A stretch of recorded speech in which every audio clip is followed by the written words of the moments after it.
Je dis toujours que j'ai été élevé par mon père, ma mère et Georges Brassens. C'est vrai.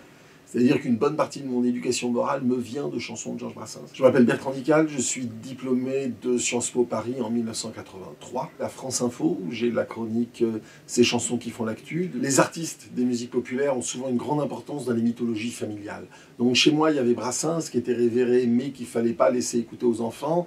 Donc c'était assez compliqué. C'était assez compliqué de nous dire à nous, enfants, que Brassens c'était le meilleur, mais qu'il ne fallait pas l'écouter. Donc évidemment, on l'écoutait. Il y avait effectivement, moi je suis né dans les années 60, donc il y avait effectivement des conflits de génération autour des Beatles, autour de la musique anglo-saxonne, mais je suis antillais. J'ai très tôt écouté de la musique antillaise, on écoutait énormément de jazz, et à la limite, ma musique natale, c'est presque plus le jazz que la chanson française. On écoutait de la musique classique, on écoutait vraiment de tout, et on écoutait avec beaucoup d'attention, sans mépris. C'est pas parce qu'on était destiné à faire des études supérieures et qu'on était une famille plutôt bourgeoise qu'on avait du mépris pour la musique populaire. Pas du tout. Il n'y avait aucun mépris pour la musique populaire.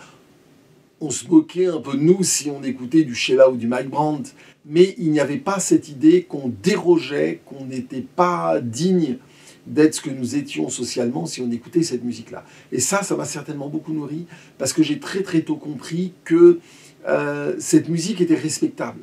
Que quand des millions de gens écoutent de la musique, bah, ils doivent avoir une bonne raison. Et que même si cette raison, esthétiquement, c'est pas les mêmes que les miennes, eh ben, ça mérite d'être étudié. Les alumni.